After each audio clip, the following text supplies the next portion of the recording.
The Supreme Council for Shariah in Nigeria has raised concerns over what it termed as reckless attacks on national assets and targeted communities in the southern parts of the country, saying it is a ploy to cause disaffection and disunity in the nation. Vice President of the Council, Sheikh Abdulrasheed Hadiyyatullah, made the indication in Abuja at a 3-day symposium on the perspective of Islam on the current happenings in the country. Stressing that the calculated act clearly points to a deliberate ploy to upset the harmony that exists in the country, the Sheikh warned that the perpetrators are crossing the red line. The true situation is that the perpetrators of these devilish acts are crossing the red line, knowing fully that no ethnic group has a monopolistic possession of violence.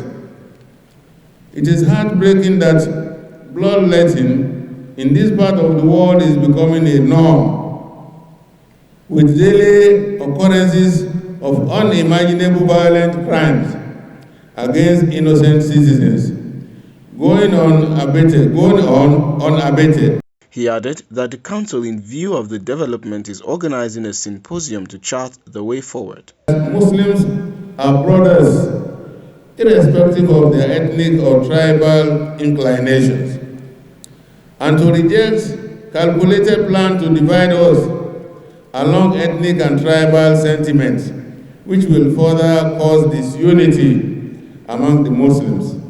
Hence the decision to organize this meeting.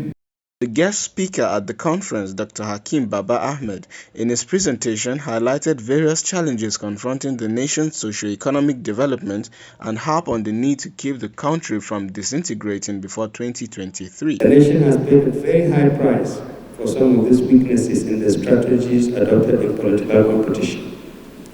Today, we are more divided along ethnic, religious, and regional lines than we have ever been.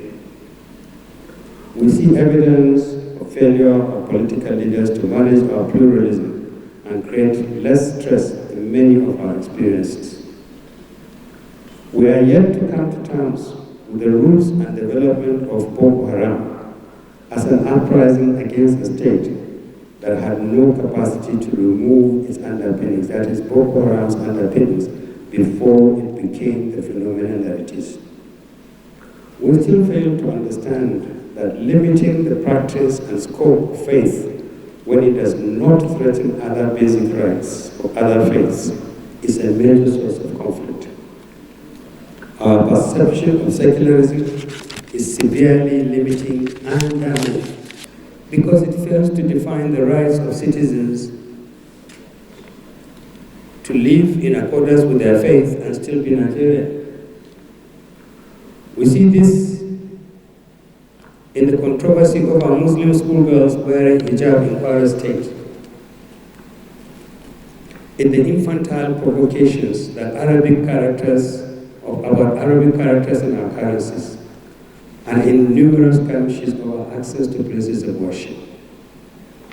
Monumental failure to understand the implications of an intensely religious people living in a country that is committed to not developing a state religion leaves a huge chasm which is exploited by people who have strong interest in deepening fault lines. The theme of the symposium is Threats to the Unity of the Ummah and the Future of Nigeria, Citizenship and Nationhood. CNA News.